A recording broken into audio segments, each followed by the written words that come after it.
Assalamualaikum warahmatullahi wabarakatuh.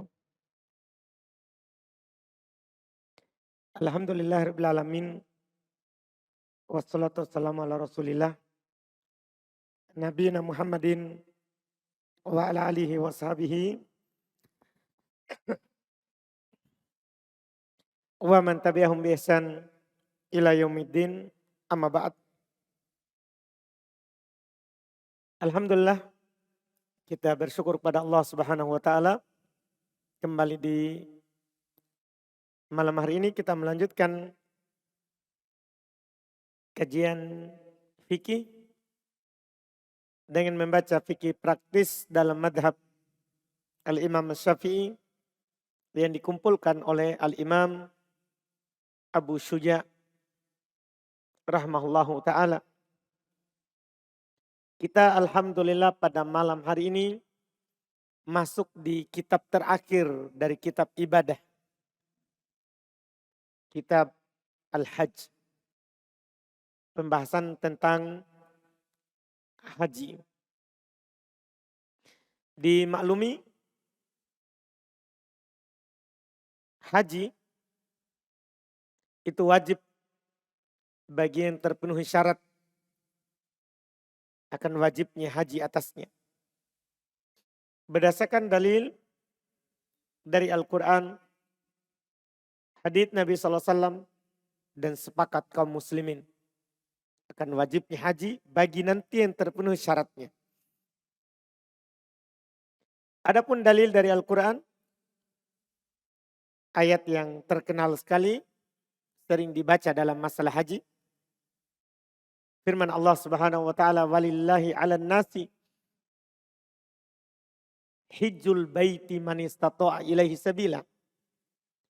Hanya untuk Allah wajib bagi manusia hijjul bait, untuk berhaji di Baitullah. Man istata'a ilaihi sabila, bagi yang mampu berjalan kepadanya. Nanti akan dijelaskan ya, mampu jalan di sini, mampu dalam hal apa? Akan dijelaskan nanti. Jelas di sini pendalilan kita di awal ayat. Walillahi 'alan nas.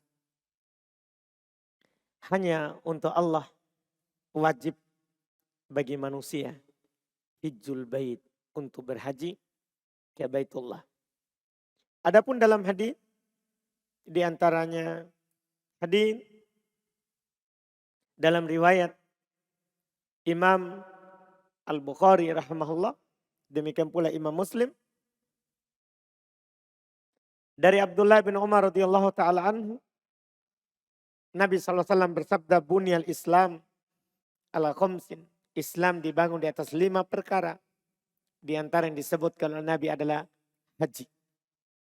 Demikian pula hadis ketika Nabi SAW ditanya oleh Jibril, mal Islam, apa itu Islam?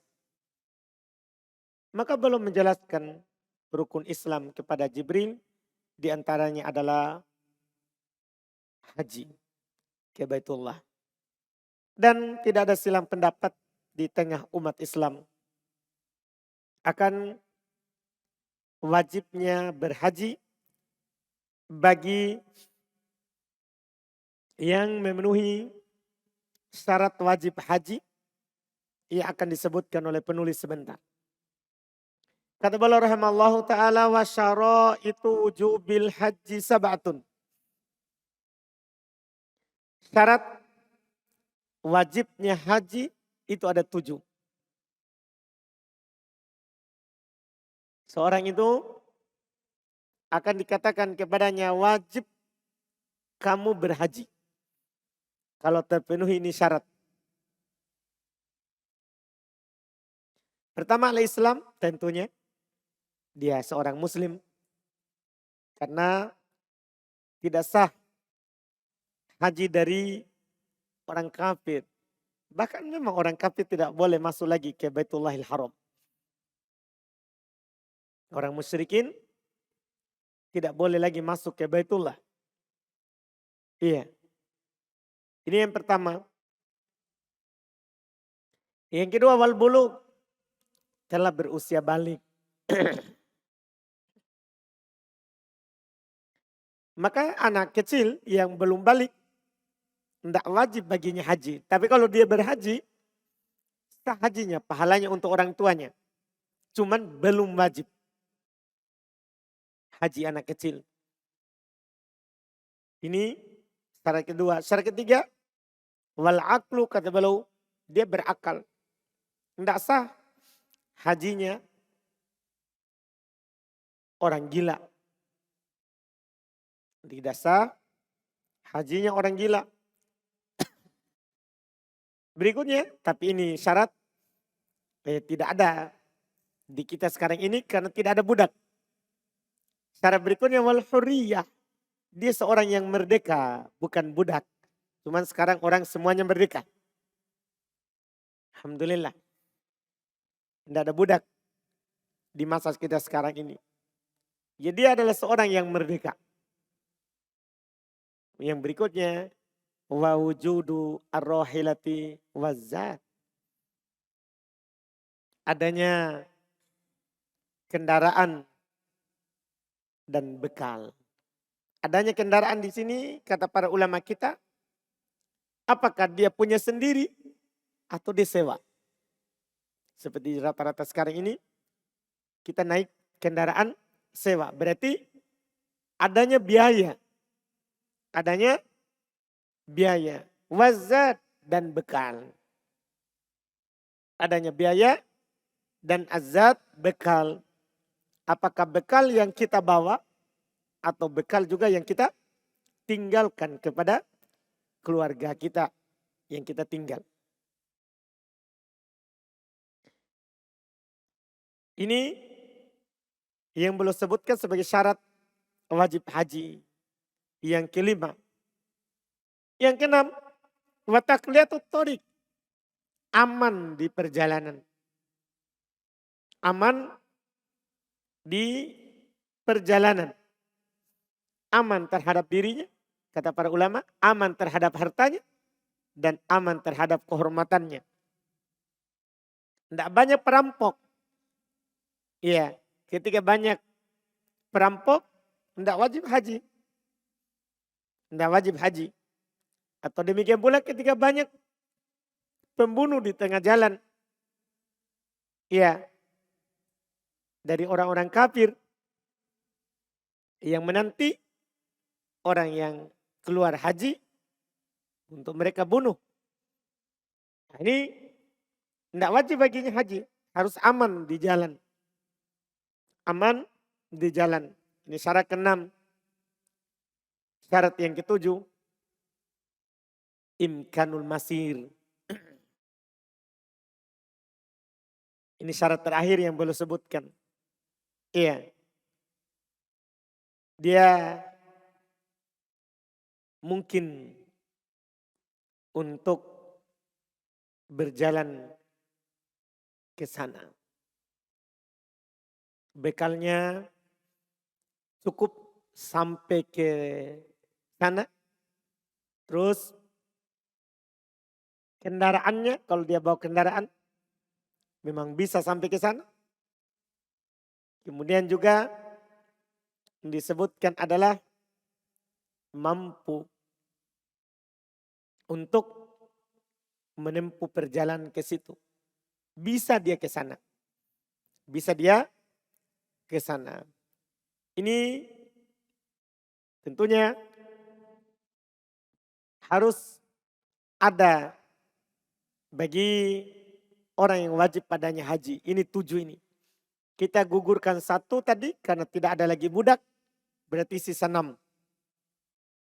Muslim sudah berusia balik, berakal, adanya kendaraan, adanya bekal, aman di perjalanan, dan bisa sampai ke sana. Nah, ini sekarang ini alhamdulillah dengan jaminan keamanan sekarang. Maka sebagian syarat itu sudah gugur bagi kita. Dia muslim, balik, berakal, mampu. Itu jadi 4 saja. Muslim. Karena syarat-syarat tadi itu syarat disebut masa lalu. Seorang pergi haji masing-masing. Iya, ada yang punya kendaraan, dia bawa kendaraan masing-masing. Yang tidak punya dia jalan kaki. Dulu, kalau sekarang alhamdulillah zaman penuh dengan kemudahan. Maka syaratnya sekarang adalah Muslim, balik, berakal, mampu. Mampu di sini, mampu badannya, mampu hartanya, ya. Dan tentunya untuk yang perempuan dia memiliki mahram. Dia memiliki mahram. Ini yang disebutkan. Disebabkan karena kalau kendaraan sekarang tidak ada lagi orang yang pergi haji bawa kendaraan sendiri. Iya, kecuali dia kaya punya pesawat pribadi. Bisa. Iya. Dia lakukan hal tersebut. Cuman sekarang jarang terjadi. Bekal tentunya sudah masuk di kata mampu tadi. Kemudian aman di jalan. Alhamdulillah sekarang ini aman di perjalanan. Aman di perjalanan. Kita bisa sampai ke Madinah langsung. Bisa sampai ke, kalau nanti tergantung jenis hajinya. Kan ada jenis haji. Seorang ke Madinah dulu baru ke Makkah. Ada juga Makkah dulu baru Madinah. Baru nanti kembali lagi ke Makkah di hari-hari haji. Iya, di hari-hari haji. Ini yang belum sebutkan syarat wajibnya. Setelah itu rukunnya. Itu ketika kita sudah masuk nanti dalam haji, maka kita memiliki hal-hal yang wajib kita penuhi di dalam berhaji. Beliau berkata, wa arkanu al-haji khamsah. Rukun haji itu 5. Ketika kita sudah wajib, kita muslim, berakal, sudah balik, mampu berhaji, dan kita berangkat, dimudahkan kita berangkat, maka ada hal-hal yang harus kita penuhi ketika kita berhaji. Pertama, kata beliau al-ihram, beliau bilang 5. Pertama berihram. Itu berihram artinya kita ya setelah melakukan hal-hal yang disunahkan nanti sebelum berihram, kita mandi ihram. Ya. Kemudian kita membuka seluruh pakaian yang berjahit bagi laki-laki ya.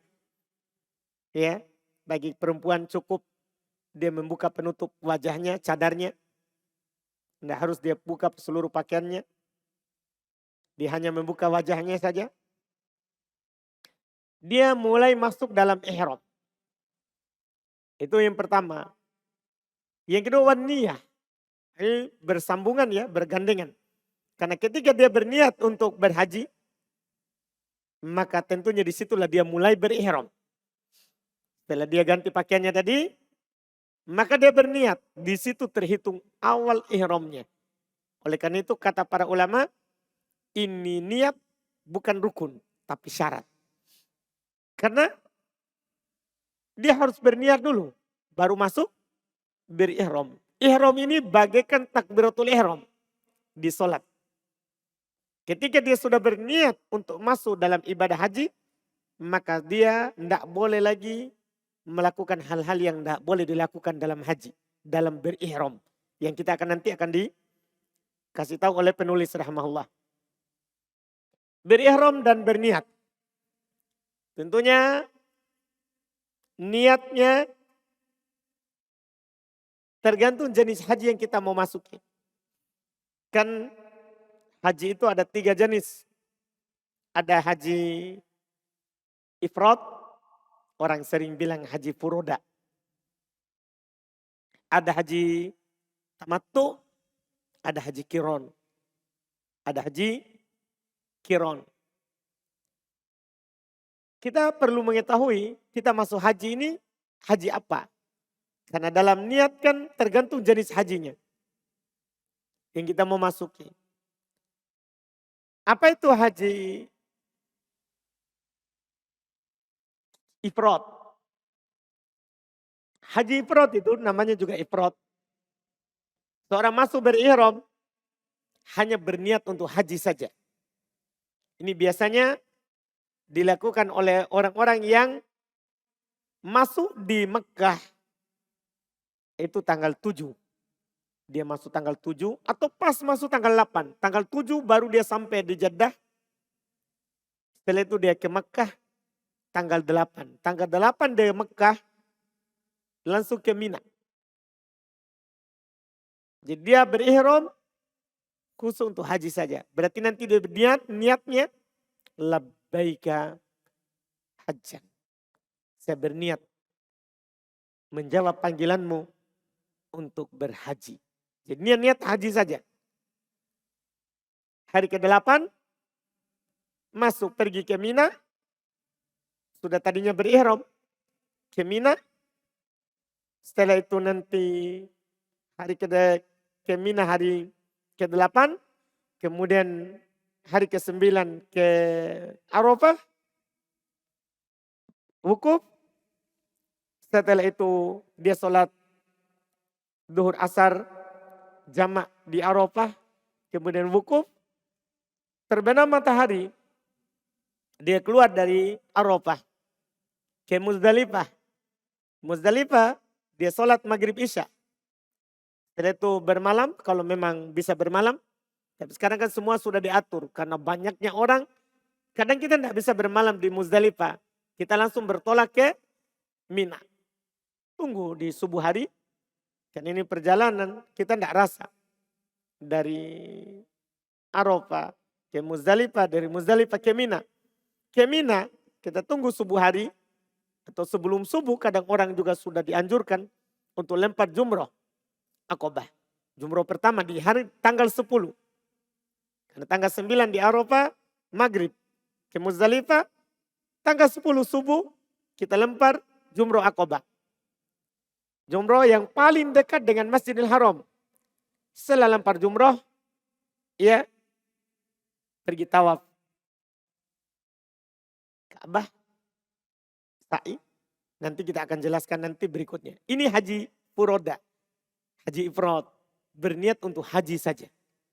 Berniat untuk haji saja. Kalau haji tamattu, dia ini orang dia namanya juga tamattu. Iya, dia masuk. Ini bagi yang datangnya cepat ke Madinah, ke Mekah. Karena datangnya cepat, dia masuk Mekah berniat umroh saja dulu. Jadi dia berniat berihram masuk Mekah dengan niat umroh. Berarti dia niatnya labbaika umroh. Dia masuk ke Madinah, Mekah di bulan-bulan haji. Bulan haji itu ya mulai dari ya Syawal sudah masuk. Bahkan dia kalau dia masuk Ramadan sudah bisa karena 3 bulan setelahnya langsung. Dia masuk dengan umroh dulu. Labbaika umroh. Ya umroh seperti biasa. Dari mikot yang kita akan jelaskan nanti. Mi'ram, tawaf, sa'i. Ya. Kemudian cukur. Selesai. Dia melakukan tamattu. Tamattu itu sambil menunggu haji. Di antaranya ini dia bebas pakai lagi yang lain. Pakai pakaian yang dilarang untuk dipakai. Tadi. Itu namanya haji tamattu. Karena dia melakukan tamattu. Bisa bernikmat-nikmat lagi setelah dia berumroh. Sampai datang musim haji. Hari ke-8 baru dia berihram lagi. Di tempat dia di mana dia posisinya. Kalau misalnya dia sudah umroh.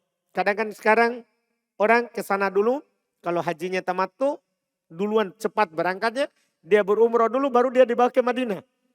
Baru nanti di musim haji lagi. Hari-hari haji dia dibawa lagi ke Makkah. Untuk masuk Makkah berhaji. Setelah itu pulang. Tidak kembali lagi ke Madinah. Tidak kembali lagi ke Madinah. Berarti kalau dia keluar dari Makkah setelah umroh. Berarti nanti tinggal masuk lagi ihram. Niat apa? Haji. Itu namanya haji apa? Tamattu. Yang kedua. Yang ketiga ada namanya haji kiron. Haji kiron ini dia masuk Ini kalau waktunya dekat. Karena kalau waktunya masih jauh antara hari-hari haji. Karena hari haji itu sebentar sekali. Mulai dari tanggal 8. Yaumut Tarwiyah namanya. Tanggal 8. Tanggal 9 hari Arafah. Tanggal 10 Mina. Id. Kemudian 11, 12, 13. Hanya sedikit saja. Itu hari-hari haji. Ini kalau bagi orang yang dekat jaraknya antara dia datang ke Mekah, Madinah dengan hari-hari haji, maka dia haji bisa haji kiron. Haji kiron ini dia masuk berihram dengan langsung dua niat. Labbaika umratan wa hajjan. Saya menjawab panggilanmu dengan melakukan umrah sekaligus apa? Haji. Jadi langsung dua ini dia lakukan dalam satu kali perjalanan. Itu namanya haji apa? Haji kiron. Dia gandengkan. Dia gandengkan antara haji dan umrohnya. Tapi itu tadi. Usahakan jangan yang jauh jaraknya antara umroh dan haji. Karena kenapa? Ketika kita sudah umroh. Tidak boleh lepas pakaian ihram. Karena kan kita niatnya haji kiron. Makanya harus dekat. Karena nanti kita akan tersiksa. Tidak boleh pakai parfum. Tidak boleh pakai sabun mandi yang harum-harum. Tidak boleh. Sehingga ini nanti dipertimbangkan. Kita berapa lama dalam ini perjalanan haji. Supaya niatnya ditentukan. Kalau kita orang yang berangkatnya pas. Kita terbang bahkan tanggal 6 Dzulhijjah. Iya. Itu haji. Haji ifrad. Karena ini kita akan langsung masuk Makkah. Kita langsung masuk Makkah. Karena sudah dekat tanggal 8 yang harus kita bertolak ke Mina. Mina, Arafah, Muzdalifah, Mina. Mina masih haram lagi. Baru setelah tawaf kembali lagi ke Mina. Kan ini sedikit waktunya kalau. Jadi nanti dipertimbangkan kita masuknya lama atau tidak. Kan berangkatnya kan dari pemerintah bergelombang. Kita berangkatnya berapa lama di Mekah. Berapa lama di Mekah. Yang jelas pasti kita dibawa ke Mekah, Madinah. Cuman ini berapa lama. Karena bagi orang yang haji ifrad. Yang langsung dari negerinya langsung masuk Mekah. Nanti dia Mekah dulu. Baru nanti setelah Mekah baru Madinah. Yang tadinya itu yang duluan. Setelah Mekah, Madinah. Setelah itu masuk lagi Mekah. Kan enggak ke Madinah lagi. Iya, jadi memang pemerintah sudah atur di sana. Bagaimana ini semua orang enggak ketemu satu kali di Mekah, enggak ketemu satu kali di Madinah. Di Madinah.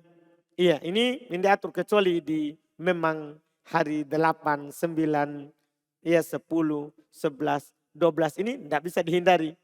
Makanya dibatasi jamaah haji karena Arafah terbatas. Mina terbatas, tidak bisa semua orang. Karena kapan kita wukuf di luar Arafah, tidak sah. Dan nanti akan disebutkan, ini wukuf termasuk hal yang harus ada. Yang jelas baru katakan sekarang, dia berihram dan berniat. Niatnya tergantung kita haji apa. Haji tamattu, maka boleh berniat umroh dulu. Baru nanti ketika masuk musim haji, kita berniat haji. Kalau haji kiron, boleh langsung satu kali niat untuk haji dan umroh. Masuk di dalamnya. Kalau haji ifrad, berarti kita haji niat apa? Berhaji. Jadi nanti niatnya tergantung kita haji apa. Kita haji apa. Ini yang disebutkan. Kemudian wal wukuf bi Arafah. Termasuk kewajiban haji adalah wukuf di Arafah. Bahkan kata Nabi SAW saking pentingnya wukuf di Arafah ini. Kata beliau ya al-hajju Arafah. Haji itu Arafah. Haji itu Arafah. Menunjukkan bahwa tidak ada haji kalau tidak ada wukuf di Arafah. Tidak ada haji kalau tidak ada wukuf di Arafah.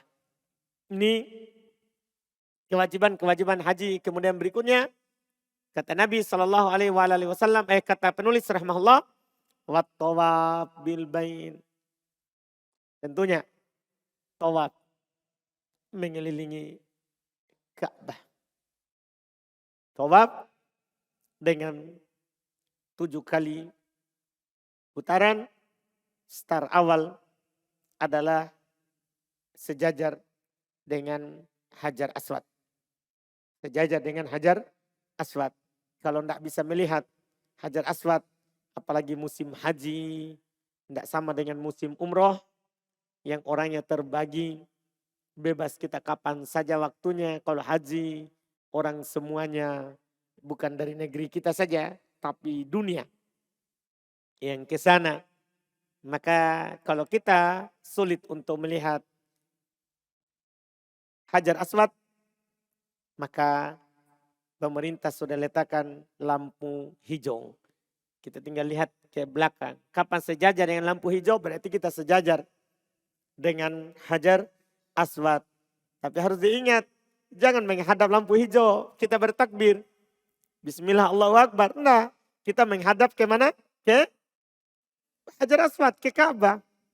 Ya, ke Ka'bah. Ini dalam tawaf, hitungan 1 kalinya adalah Hajar Aswad.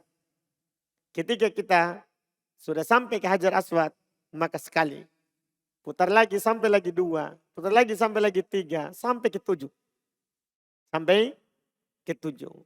Setelah itu, wassa'i baina Safa wal Marwah. Melakukan sa'i. Ya, di antara Safa dan Marwah. Ini juga termasuk kewajiban haji. Itu beliau sebutkan sekarang bukan tidak berurut ya. Tapi beliau pisahkan. Syarat, wajib, nanti sunnah. Nanti sunnah-sunnahnya. Sa'i antara Safa dan Marwah. Yaitu setelah kita tawaf 7 kali mengelilingi Ka'bah. Kita mundur ke belakang. Ke belakangnya makom Ibrahim. Tempat berdirinya Nabi Ibrahim saat membangun Ka'bah. Dan sekarang alhamdulillah sudah ada tandanya. Ada tiangnya. Ya, di situ menunjukkan tempatnya itu makom Ibrahim. Tinggal kita mundur ke belakang. Apakah kalau kita dekat, ya bisa langsung di situ. Yang penting di belakangnya. Atau di belakangnya sampai di lantai 2, lantai 3. Yang jelas kita di belakang makom Ibrahim. Sholat 2 rakaat nanti masuk di perkara sunnah itu. Kemudian kita dari situ menuju Safa. Menuju Safa. Kita naik ke Bukit Safa kalau kita di lantai dasar. Ya kalau kita di lantai 2 tidak naik. Kita cuma melihat Bukit Safa di samping kita. Demikian pula di lantai 3 cuma kita memandang Bukit Safa. Kan lantai 3 jauh ke bawah Bukit Safanya. Karena lebih tinggi lantainya daripada bukit. Tapi kalau kita di lantai bawah, berarti kita naik menuju Bukit Safa. Tentunya kalau umroh mudah kita lakukan itu, kalau haji agak sulit. Agak sulit karena ramai orang. Kalau tidak bisa lantai 1 ya lantai 2. Lantai 2. Kita ke Bukit Safa. Di Bukit Safa ya tentunya nanti ada sunnah-sunnahnya untuk dibaca. Kita bertakbir Allahu Akbar 3 kali. Kemudian kita bertahlil, berdoa. Ya, kita lakukan itu doa apa saja kebaikan dunia, akhirat. Setelah itu kita turun dari Bukit Safa menuju Marwah. Menuju Marwah. Ketika kita turun dari Bukit Safa, di bawah Bukit Safa ini, di bawah Bukit Safa itu ada nanti lampu hijau yang membentang panjang. Ya, lampu hijau yang menyinari lantai. Itu tanda bahwa kita lari kecil. Kenapa kita berlari kecil? Karena dulu saat Hajar ya dia mencari apakah ada orang atau tidak, maka belum naik ke Bukit Safa. Kemudian ketika turun dari Bukit Safa, belum berlari kecil di situ untuk menuju Bukit Marwah. Jadi di situ sepanjang lampu hijaunya saja. Jangan lari sampai ujung, karena nanti tidak sampai 7 kita. Sudah capek. Dan ini jaraknya lumayan, apalagi kita habis keliling 7. Ya, untuk tawaf. Iya. Kita bersa'i.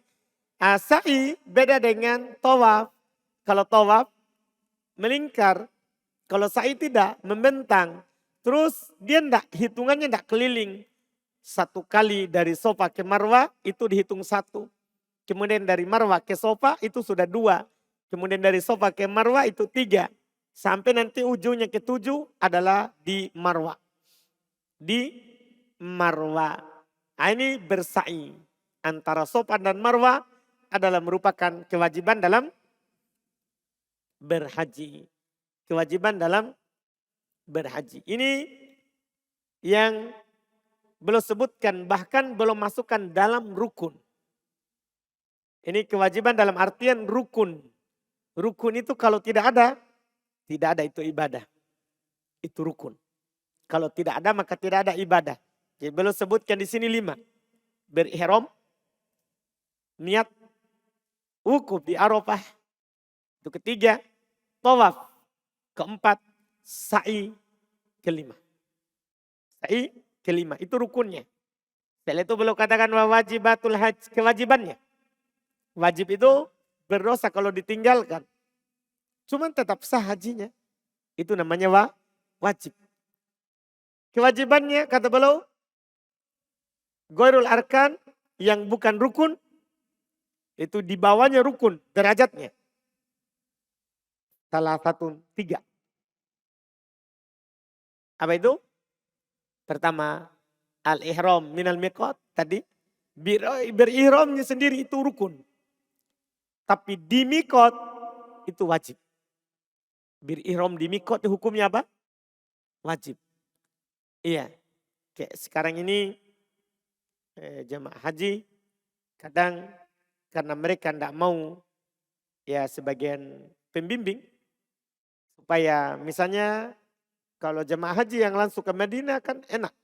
Tapi ini kalau yang langsung masuk Makkah ini yang repot. Dia kan harus berihram di atas pesawat. Karena kapan dia berihram di Jeddah, berarti dia sudah lewati mikot. Dia sudah lewati apa? Mikot. Karena otomatis mikotnya kita di negeri Indonesia adalah Yalamlam. Mikotnya penduduk Yaman. Karena kita terbang dari negeri kita lari di atas Yaman. Di atas Yaman. Maka mikotnya kita adalah Yalamlam. Yalamlam ini kita akan dapat di atas pesawat. Kita akan dapat di atas pesawat. Dan di musim haji, di pesawat pasti diumumkan. Kita akan melintasi mikot, Yalamlam. Cuman kadang jamaah haji kita, enggak, dia bilang nanti saja. Apalagi mau mampir di hotel di Jeddah. Mereka malah berihram saat di Jeddah. Ini tentunya kesalahan, cuman sah hajinya. Karena ini kewajiban. Bukan rukun. Sah hajinya, tapi apa? Berdosa. Karena seharusnya dia berihram di atas pesawat. Dia berihram di atas pesawat. Makanya diingatkan. Seperti itu. Jadi dia berihram dari mikot. Mikot ini ada beberapa. Ada Dzul Hulaifah. Mikotnya penduduk Madinah. Ada Al-Juhfah. Mikotnya penduduk Syam, Mesir. Ada Yalamlam. Tadi mikotnya penduduk Yaman. Terus ada Qurnun. Mikotnya orang yang menuju dari arah Najd, Hijaz.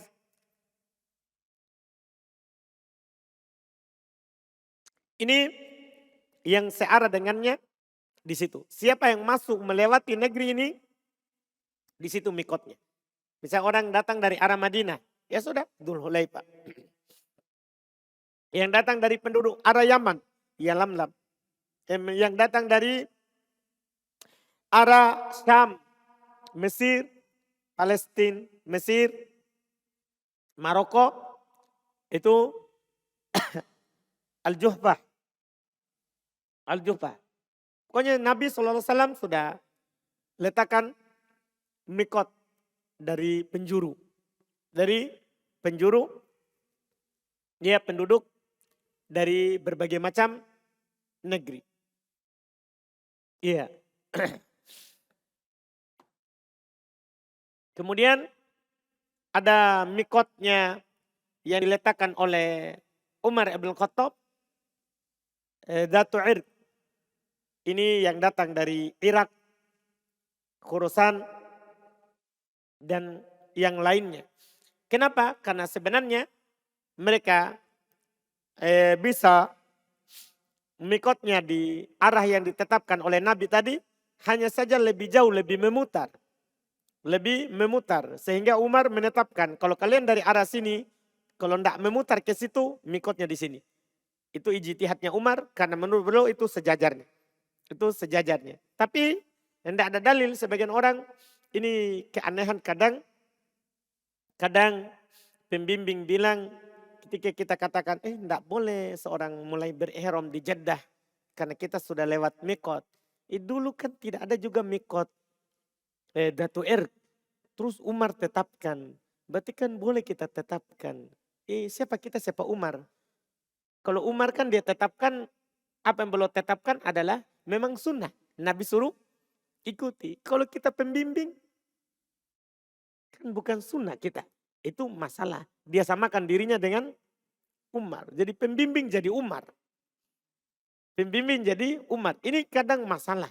Ini kadang masalah yang didapati. Tapi itu tadi kalau memang kita ada orang begitu mulai berihram dari Jeddah. Padahal sudah melewati mikotnya dia. Penduduk Indonesia yang lam sah hajinya. Sah hajinya. Kalau dia tidak tahu, tidak berdosa. Yang berdosa pembimbingnya. Yang berdosa pembimbingnya. Yang sembarang arahkan orang. Kan dia yang bertanggung jawab atas hal tersebut. Dan di pihak pesawat juga sudah umumkan. Rata-rata pesawat kalau yang naik adalah jamaah haji, semua umumkan kalau sudah sejajar dengan mikot. Kalau memang kita turun, ya, karena di Yalamlam tidak ada pesawat, tidak ada bandara.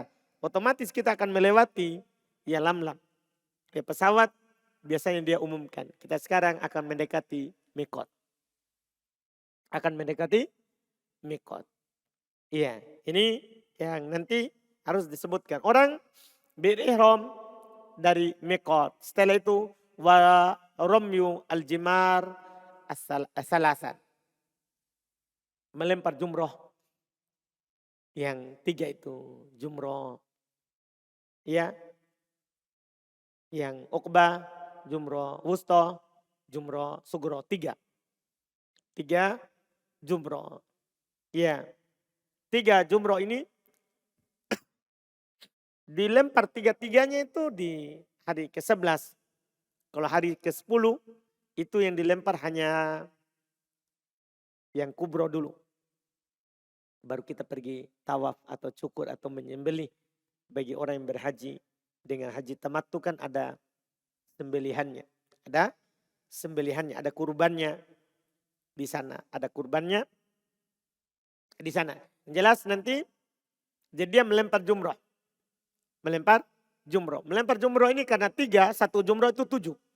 1 jumroh itu 7 batu kerikil. Ingat batu kerikil, bukan sandal. Sebagian orang karena jengkel sama setonnya, kata-katanya kalau dia lempar jumroh lempar setan. Dia rajam seton. Dia lempar juga biar sandal-sandalnya. Karena dia mau melempar setonnya. Jadi sanalah dia lampiaskan.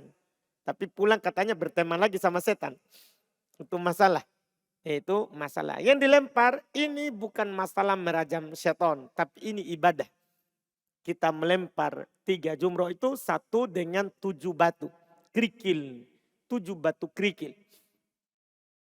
Berarti kalau 3 ya kali 7. Berarti ada berapa? 21 yang kita 1 kali. Ini untuk 3. Untuk 3. Ini melempar jumroh. Setelah melempar jumroh termasuk kewajiban adalah wal halq, cukur botak. Tentunya ini bagi laki-laki. Bagi laki-laki boleh cukur pendek dan boleh cukur botak. Tapi yang lebih utama laki-laki adalah cukur botak. Cukur botak. Karena itu yang dilakukan oleh Nabi SAW pada haji wada. Bahkan beliau berdoa, Allahumma gfir lil muhallikin. Ya Allah ampunilah yang cukur botak. Kata para sahabat, wal muqassirin. juga yang cukur pendek. Tapi Nabi tetap berdoa, Allahumma gfir lil muhalliki, kata para sahabat, wal muqassirin, yang cukur pendek juga. Sampai ketiga kali baru Nabi katakan, Allahumma gfir lil muhallikin wal muqassirin. Jadi permintaan pertama, kedua, ketiga baru ada disebutkan yang cukur pendek. Iya, ini menunjukkan bahwa utama kalau kita pergi berhaji, kita cukur botak. Kita cukur botak. Boleh cukur pendek. Boleh cukur pendek. Adapun perempuan, dia hanya memotong sedikit saja. Satu ruas jari dari rambutnya. Satu ruas jari. Jangan sampai ada yang pergi cukur botak. Tidak, ini bagi laki-laki. Adapun bagi perempuan, hanya memotong seruas jari saja. Dari rambutnya yang ke bawah, dia potong seruas jari rambutnya. Ini dengan itu dia sudah tahallul. Selesai. Sudah boleh lagi pakai pakaian biasa.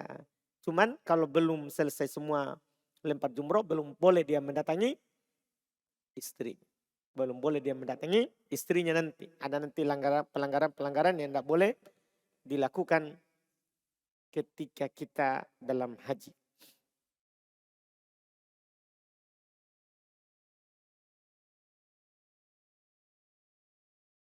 Kemudian kata beliau berikutnya, wa sunanul hajj. Sunnah-sunnah dalam haji. Sunnah-sunnah dalam haji. Beliau berkata, sab'un, ada 7 sunnah dalam haji. Al-ifrad, pertama kalau hajinya adalah haji ifrad, ya, itu bentuknya adalah, beliau katakan, wa huwa taqdimul haji alal umrah, itu dia mendahulukan haji daripada apa? Umrah. Kan dia masuk di Mekah untuk niat haji saja. Niat haji saja. Ya. Wa talbiyah, yaitu yang berikutnya. Ini tadi bagi yang haji ifrad, berarti dia dahulukan haji daripada apa? Umrah. Kemudian berikutnya wa talbiyah. Termasuk sunnah adalah kita membaca talbiyah. Sepanjang kita ada setelah berihram, kita membaca labbaik Allahumma labbaik. Ya. Sampai kita sampai ke Masjidil Haram. Tapi itu hukumnya sunnah. Bukan kewajiban. Iya, bukan kewajiban. Dan juga bukan ya rukun. Kemudian dalam haji termasuk yang sunnah adalah tawaful kudum. Tawaf kedatangan. Saat kita datang, sunnah kita tawaf kudum. Tawaf kudum. Kemudian sunnah juga adalah wal mabit di Muzdalifah. Ini ilmu yang seperti ini penting. Sunnah mabit di Muzdalifah. Tadi yang saya bilang setelah kita wukuf di Arafah, kan kita keluar maghrib saat matahari terbenam. Bertolak dari Arafah ke Muzdalifah. Di sini di Muzdalifah sunnah bermalam. Tapi kalau tidak disuruh bermalam, kadang-kadang kita belum sempat bermalam, kita hanya keluar dari Arafah ke Muzdalifah. Muzdalifah kita sholat maghrib isya jamak. Terakhir kita langsung diangkut ke Mina. Karena ramainya orang kita diangkut duluan.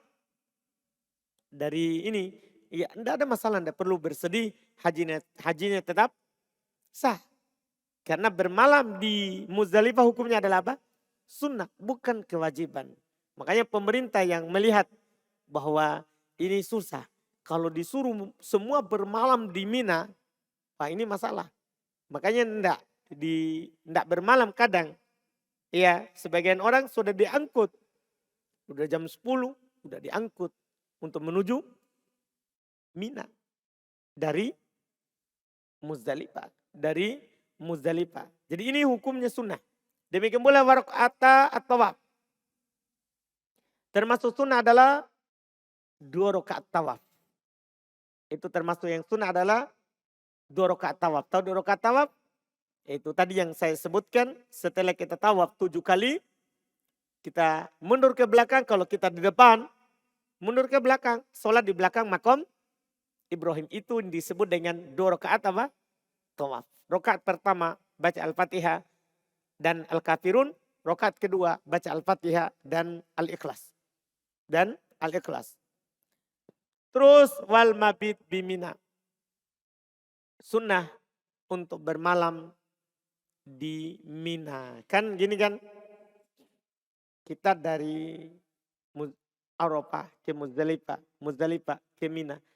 Ke Mina, dari Mina sudah lempar jumroh Uqbah, maka kita akan ke Baitullahil Haram, tawaf. Setelah tawaf, ini kan di tanggal 10 ini, tanggal 10. Setelah tawaf ini, sampai ini bisa sampai sore.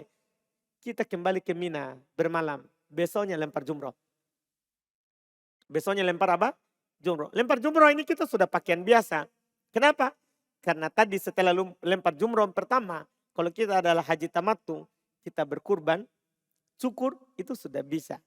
Pakaian yang biasa. Atau kalau enggak berkurban, kita pergi dari lempar jumroh, tawaf. Setelah tawaf, ya nanti sa'i, cukur, selesai. Sudah bisa pakai pakaian biasa. Sudah bisa pakai pakaian biasa. Jadi bermalam di Mina. Di sana banyak tenda-tenda disiapkan, kemah-kemahnya, jamaah masing-masing. Bermalam di Mina. Kemudian terakhir watawaful wada. Termasuk sunnah adalah tawaf perpisahan. Ya, tawaf perpisahan. Ini dijadikan akhir di Baitullah, ini dimasukkan sunnah oleh penulis, walaupun ada juga di sana para ulama mengatakan wajib bagi yang berhaji. Kalau umroh tidak ada tawaf wadanya. Makanya umroh itu paling bagus karena dia tidak perlu tawaf wada, jadi sehingga dia bebas untuk ke Masjidil Haram walaupun nanti dia akan pulang setelahnya. Dia akan pulang setelahnya. Ini alhamdulillah, iya. Setelah tawaf wada dan termasuk sunnah adalah wa yatajarradu indal ihram. Dia tentunya membuka seluruh pakaiannya yang berjahit ketika ihram. Wa yalbasu izaron waridaan abyadain. Dia memakai pakaian ya berupa sarung dan rida. Ini yang kita bilang laki-laki tadi.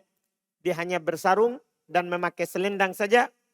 Ya, yang berwarna putih, dan ini hukumnya sunnah ya, karena pakaian yang paling bagus adalah pakaian yang berwarna putih.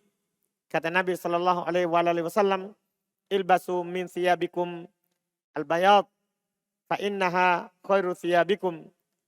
Pakailah dari pakaian kalian yang berwarna putih, karena itu adalah pakaian yang paling baik dari pakaian kalian. Tapi ini hukumnya adalah sunnah. Terus ini bagi laki-laki. Jangan perempuan pakai putih. Karena itu biasanya akan nampak auratnya. Apalagi ini di musim haji. Musim haji. Kadang orang susah sekali, kadang lalai. Ya, dari auratnya. Ini hal-hal yang sunnah. Setelah itu beliau akan menyampaikan dan kita ambil di pertemuan akan datang. Hal-hal yang diharamkan terhadap orang yang sedang berihram.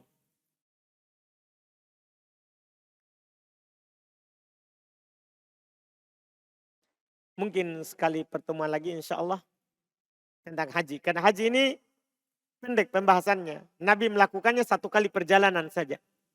Nabi melakukannya 1 kali perjalanan. Haji terakhir dari Nabi kita Muhammad SAW. Di tahun ke-10 Hijriah. Jadi pendek, tidak sama dengan yang lain. Alhamdulillah kita cukupkan dulu, kita adzan dulu, baru kita lihat kalau ada pertanyaan.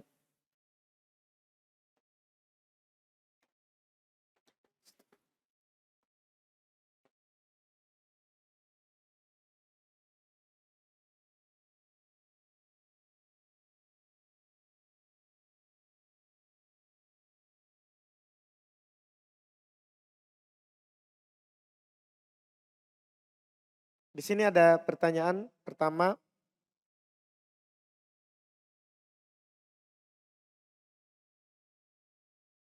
Izin bertanya, bagaimana hukum seorang yang menikah dalam keadaan sudah hamil?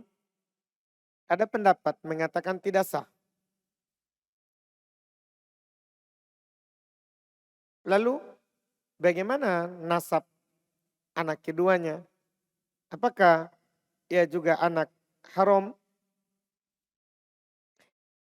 Ini terkait dengan tidak sahnya orang yang menikah dalam keadaan sedang ada isi perutnya, itu pendapat mayoritas. Tidak ada menyelisihinya kecuali Abu Hanifah. Ya, bahkan pendapat Abu Hanifah dianggap salah dalam masalah yang mengatakan sah menikah dalam keadaan hamil. Sah. Karena banyak sekali dalil dalam syariat, apakah Quran ataupun hadis, bahwa perempuan itu kalau ditinggal mati atau ditinggal cerai, itu iddahnya adalah kalau dia lagi hamil saat melahirkan. Bahkan tidak berlaku lagi iddah yang biasa. Misalnya kan kalau orang diceraikan kan 3 kali haid. 3 kali haid. Seorang kalau ditinggal mati kan 4 bulan 10 hari. Tapi ketika dia hamil, maka iddahnya saat melahirkan. Kalau misalnya suaminya meninggal malam ini, besok dia melahirkan. Sudah bisa lusanya menikah. Kalau ada yang mau menikahinya. Kalau ada yang mau menikahinya. Boleh. Iya. Itu menunjukkan bahwa seorang itu kalau menikah harus kosong isi perutnya dari janin. Iya. Tidak sah. Semua ulama berpendapat tidak sah. Hanya dinukil dari Abu Hanifah yang memang bermudahan dalam masalah ini yang mengatakan sah. Iya. Terkait dengan status anaknya disandarkan kepada ibunya. Disandarkan kepada ibunya, anaknya mamanya. Kan bisa kartu keluarga itu atas nama ibu. Ada orang memang kartu keluarganya namanya ibunya kepala keluarganya. Ibunya kepala keluarganya. Si Fulan bin Fulanah. Iya, si Fulan bin Fulanah. Disandarkan kepada ibunya. Disandarkan kepada ibunya. Nanti disandarkan kepada ayahnya yang statusnya di atas pernikahan yang sah. Di atas pernikahan yang sah.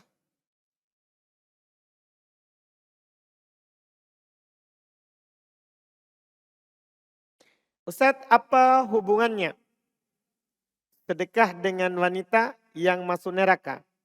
Hubungannya sedekah itu melindungi dari neraka. Iya. Ketika Nabi mengatakan bahwa perempuan kebanyakan penduduk neraka, Nabi anjurkan untuk sedekah. Apa hubungannya? Karena sedekah melindungi seorang dari neraka. Kata Nabi SAW, ittaqin nar walau bisyikki tamroh. Lindungi diri kalian dari neraka walaupun dengan sepotong kurma. Walaupun dengan sepotong kurma. Karena sedekah melindungi dari, sebab seorang itu terlindungi dari neraka.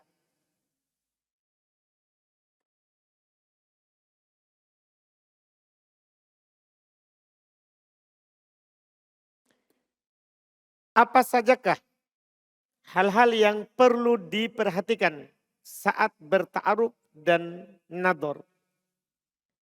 Saat bertaaruf, ya namanya bertaaruf, ta'aruf itu saling mengenal. Saling mengetahui. Ya kita perlu mengetahui apa yang butuh kita ketahui dari seorang yang ingin kita lamar. Dari agamanya, akhlaknya, ya, bisa juga dari hartanya, bisa dari kecantikannya, bisa hal-hal yang boleh kita ketahui. Apakah dia penyayang dan memiliki keturunan? Cara mengetahui keturunannya tidak boleh dicoba dulu. Jangan sampai oh berarti kita harus coba, enggak boleh. Maksudnya kita lihat ini orang tuanya subur, om tantenya semua punya anak. Begitu maksudnya. Iya, karena Nabi menganjurkan untuk menikahi yang penyayang dan yang memiliki keturunan. Setelah itu kalau qadarullah ternyata tidak dikasih, maka itu adalah takdir Allah yang ditentukan sebelum si perempuan itu diciptakan oleh Allah. Bahkan sebelum diciptakan langit dan bumi, ya kita harus bersabar kalau belum dapat keturunan. Jelas dalam ta'aruf dia mengetahui hal-hal yang bisa dia cari tahu di situ terkait dengan akhlaknya, agamanya. Iya, itu yang paling penting tentunya. Dalam nazar itu ketika kita sudah ta'aruf, kita kayaknya cocok dengan sini. Sekali lagi saya lupa juga dalam ta'aruf perlu diketahui uang panai. Karena jangan sampai kita sudah nazar baru ternyata uang panainya tidak cocok. Ini masalah. Kita sudah terlanjur lihat anaknya orang. Jadi kalau kita di Makassar, di Bugis, tanya juga berapa kira-kira yang akan ya disetujui. Boleh dikasih dulu kisi-kisinya sedikit. Iya, ini bukan hanya jawaban saja dikasih jawaban ulangan, tapi ini uang panai perlu juga ditahu. Ya, dia perlu juga tahu, kalau akhwatnya perlu tahu berapa kemampuan kita. Iya, berapa kemampuan ikhwan yang mau maju ini. Jangan sampai nanti akhwat sudah tahu orang tuanya maunya ya apa berapa biasanya. Dia maunya yang penting bisa beli kuda, sapi, ya, kambing. Pokoknya untuk acara 7 hari 7 malam. Pesta pernikahannya. Iya. Nah, ini kan masalah. Orang Jeneponto wajib ada kudanya, wajib ini. Nggak acara kalau nggak ada kuda. Ini ditahu dulu berapa harga kuda. Semuanya kan berapa dia minta uang panainya. Ini harus ditanya dulu. Supaya nanti masuk di nador. Nador itu adalah hal yang membuat kita tambah semangat untuk menikahinya. Jangan dahulu nador baru ta'aruf. Salah, kita akan nador tuh orang, nanti kita dikenal dengan Abu Nador. Iya, sudah lihat, ternyata enggak pas. Enggak boleh, cari tahu dulu. Nador setelahnya. Setelah dipaskan, ini cocok kayaknya untuk saya menjadi ibunya anak-anak ke depan, baru nador. Nador boleh dia melihat. Dan akhwat boleh dia memperlihatkan hal-hal yang biasa nampak di mahrumnya, di rumahnya. Yang biasa nampak rambutnya, tentunya wajahnya, rambutnya, lehernya boleh nampak, biasa nampak, lengannya, betisnya. Itu yang biasa nampak, boleh dilihat. Boleh dilihat. Ini yang perlu diperhatikan. Yang perlu diperhatikan ketika menador dan berta'aruf.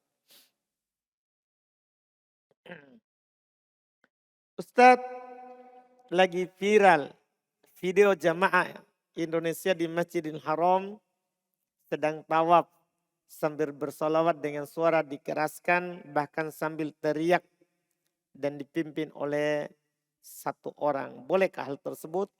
Tidak boleh. Pertama, tidak ada ya solawat berjamaah ketika tawaf dan sa'i. Memang tidak ada tuntunan bersolawat. Ya, kita dianjurkan untuk banyak berdoa, berzikir. Walaupun solawat juga adalah termasuk, tapi tidak ada perintah khusus begitu untuk bersolawat, apalagi berjamaah. Tidak ada tuntunannya, itu yang pertama. Yang kedua, mengganggu yang lain. Yang lainnya mau berdoa kasihan, terganggu dengan suaranya mereka yang ya sudah tidak ada tuntunannya, mengganggu orang lain. Ada tuntunannya saja, kalau mengganggu orang lain, tidak boleh kita lakukan. Karena la doror wala diror. Tidak boleh membahayakan diri sendiri. Tidak boleh juga membahayakan orang lain. Tidak boleh hal tersebut. Sebagian orang hanya pedulikan dirinya. Ia hanya mempedulikan dirinya. tidak mengukur sesuatu itu. Ini cocok enggak untuk orang lain di samping saya yang mau juga khusyuk beribadah. Ya, tawaf. Ini yang perlu diperhatikan, wallahu alam. Ustadz, bagaimana sikap kita menghadapi resesi atau krisis di tahun 2013? Kita masih 2012, 22. 2023 katanya, di tahun 2023. Kita masih di tahun 2022. Ya, sikapnya kita tidak perlu khawatir. Kita rezekinya tidak diatur di tahun 2022. Kita tidak diatur rezekinya di tahun 2022. Sehingga kita takut nanti datang 2023 kita krisis. Enggak, rezeki kita sudah diatur sebelum diciptakan langit dan bumi. Gimana caranya? Sebelum jadi Pak Presiden kita, sebelum jadi, ini bahkan negara Indonesia ini belum jadi. Iya, sudah diatur rezeki kita. Iya, sudah diatur rezeki kita. Jadi tidak perlu khawatir datangnya tahun 2023 akan ada resesi atau krisis. Tidak usah. Iya, kenapa kita terlalu khawatir seperti itu? Sementara rezeki kita sudah diatur, sudah ditentukan. Itu yang pertama. Yang kedua, rezeki kita itu bukan di tanah yang kita injak. Bukan di negeri Indonesia. Rezeki kita di langit. Rezeki kita di langit. Allah Subhanahu wa taala berfirman, "Wa fis sama'i rizqukum wa ma tu'adun." Di langit rezeki kalian. Kenapa kita khawatir? Rezeki kita ada di langit, bukan di bumi. Bukan di bumi. Jadi tidak usah takut. Tidak usah takut. Itu pun kan baru hanya sekedar tebakan. Ya kan? Belum tentu. Siapa tahu 2023 langsung rezeki melimpah. Ya kan? Turun berkah dari langit. Dan siapa tahu tiba-tiba penduduk negeri Indonesia semuanya bertakwa kepada Allah Subhanahu wa taala, beriman kepada Allah Subhanahu wa taala, kan akan melimpah berkah dari langit. Ya kan? Allah Subhanahu wa taala berfirman, "Walau anna ahlal qura amanu wattaqau la fatahna alaihim barakatin minas sama." Iya kan? Kalau seandainya penduduk langit, penduduk bumi itu beriman lagi bertakwa, maka kami akan bukakan untuk mereka berkah-berkah dari langit. Sekarang ini enggak usah khawatirkan rezeki di tahun 2023. Sekarang ini bagaimana kita perbaiki diri kita saja. Kapan kita orang baik, sesempit apapun 2023, pasti kita punya jalan keluar. Karena kalau kita bertakwa, kita akan dikasih jalan keluar dan rezeki dari arah yang kita tidak sangka-sangka. Allah Subhanahu wa taala berfirman, "Wa may yattaqillaha yaj'al lahu makhraja wa yarzuqhu min haitsu la yahtasib." Siapa yang bertakwa kepada Allah, Allah akan memberikan kepadanya jalan keluar dan Allah akan berikan rezeki padanya dari arah yang dia tidak sangka-sangka. Yang khawatir akan rezekinya itu orang yang tidak bertakwa. Orang yang bertakwa tidak akan khawatir akan rezekinya. Semuanya sudah diatur. Wah bahaya ini Ustadz. Kalau begitu 2023 saya tidak bisa menikah. Pasti uang panai naik. Tidak perlu. Jodoh kita sudah ditulis. Antum akan menikah 2023. Antum sudah pastikan. Belum tentu. Siapa tahu kita akan menikah di 2022. Ini hari-hari terakhir ini. Tiba-tiba ada perempuan datang. Tolong lamar saya. Orang tua saja sudah siap. Selesai cerita. Kan tidak ada masalah. Kita lagi duduk-duduk di tiang begitu. Ternyata sudah ada WA. Iya. Nah ini kan kita tidak tahu. Kita tidak tahu. Atau bisa saja kita tidak menikah 2023. Bisa saja kita akan menikah berapa? 2024. Sudah aman negara. Kan kenapa kita terlalu khawatir? Kan banyak orang sudah melamar dari 2019. Tapi sampai sekarang 2022 belum menikah. Kenapa? Ya belum saatnya. Kenapa kita pergi khawatir 2023? Tidak perlu khawatir seperti itu.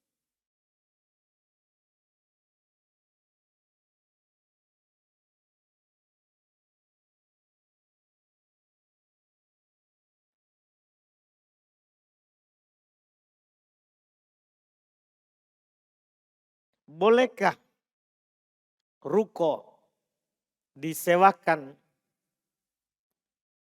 ke minimarket yang kita tahu jelas bahwa mereka menjual rokok? Iya, dilihat apakah dia memang kebanyakannya di dalamnya hanya rokok atau banyak barang mubah. Rokok ini hanya sebagian kecil dari semua barang.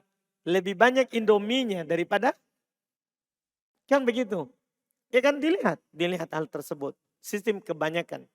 Kecuali yang menyewa tempat kita adalah memang mau dijadikan gudang rokok. Paham kan? Nah, ini enggak boleh. Adapun minimarket kan dia jual banyak hal-hal yang mubah. Banyak hal-hal yang mubah.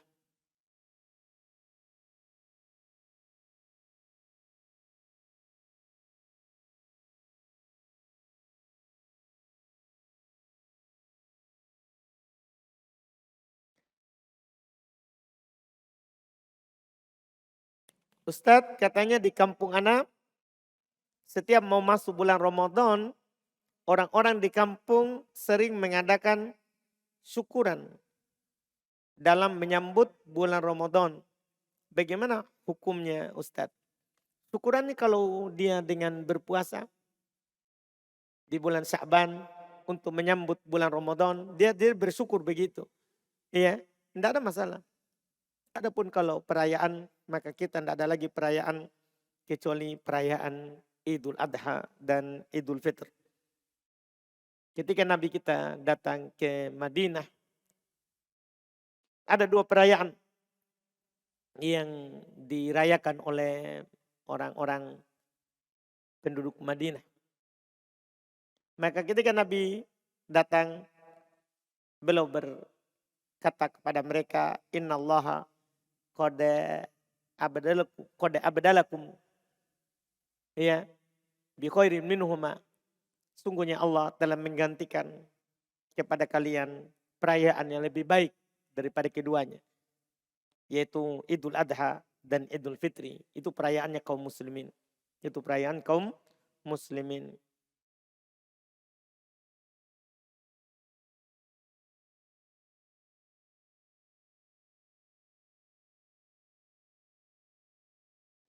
Keluarga termasuk mertua, ipar beserta keluarganya tinggal sementara di rumah. Apakah saya berdosa kalau mendoakan agar cepat pindah setelah punya rumah? Ya, kalau memang itu rumah kita dan niat kita adalah mendoakan supaya mereka cuman cepat punya rumah, karena kita juga ingin mereka punya seperti kita punya. Alhamdulillah, itu bagus. Termasuk cinta kebaikan terhadap ya keluarga. Ya, terhadap keluarga. Adapun kita doakan karena benci, jangan. Ya, enggak boleh hal tersebut. Ya, doa karena benci kepada orang.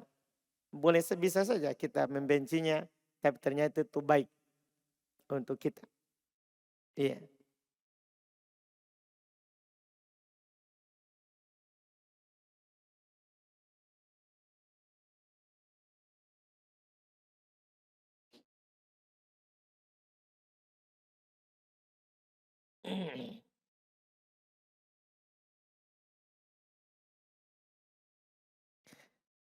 Sini ada pertanyaan, adakah keutamaan menyentuh Ka'bah? Tidak. Yang ada keutamaannya itu adalah ada sunnahnya menyentuh Hajar Aswad, bukan Ka'bah. Hanya dua yang disunahkan untuk disentuh saat kita tawaf. Hajar Aswad dan Rukun Yamani. Yang sebelah sininya Hajar Aswad, sudut sininya. Rukun Yamani itu pun kalau kita bisa dekat. Kalau tidak bisa dekat, tidak sunnah untuk menyentuhnya. Tidak sunnah bahkan untuk mencium tangan. Tapi kalau kita dekat, sunnah menyentuh kalau bisa dicium. Karena Nabi menciumnya. Adapun Ka'bah, tidak. Adapun Ka'bah tidak sunnah untuk menyentuhnya.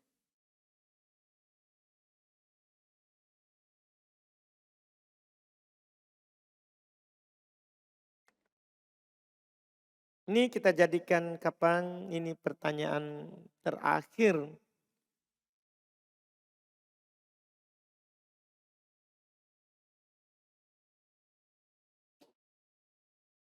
Masya Allah. Tentang Ustaz developer menjual rumah ke bank dengan skema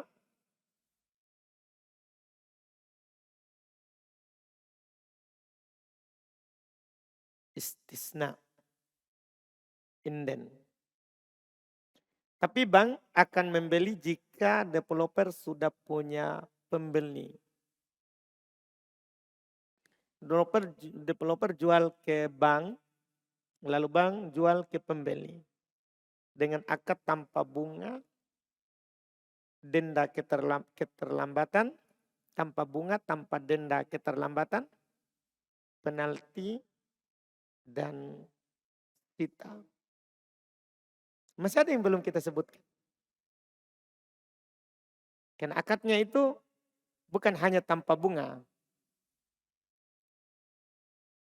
Tanpa denda ketika terlambat. Tanpa penalti dan tanpa sita. Kita harus sebutkan siapa penjaminnya. Jangan disembunyikan. Ketika kita tidak mampu bayar, ada akad sepertinya di bank. Bahkan bukan sepertinya, saya pastikan. Dia pastikan akadnya itu pasti ada asuransi yang menjamin. Itu masalah kita harus sebutkan. Supaya saya akan bilang tidak boleh. Karena kan masalah akad riba itu bukan hanya sekedar kita bilang tanpa denda, oh sudah aman. Dah, tanpa penalti, oh sudah aman. Enggak. Kan banyak hal dalam akad itu yang harus kita jelaskan. Termasuk yang saya sebutkan tadi. Termasuk hal yang saya sebutkan tadi. Kalau kita mencicil di situ, siapa menjaminnya? Apakah menjaminnya adalah surat rumah kita sendiri? Atau ahli waris kita? Kalau kita tidak mampu bayar nanti ahli waris. Atau ada seorang si fulan yang menjamin. Ketika kita bilang penjaminnya adalah asuransi, maka asuransi tidak mungkin mau rugi. Tidak mungkin mau rugi.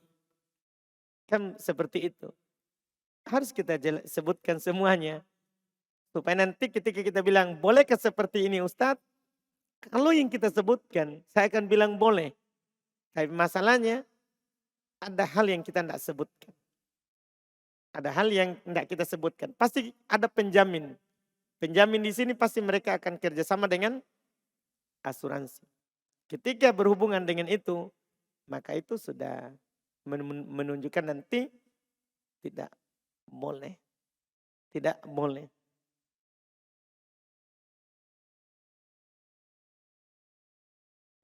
Dan apakah boleh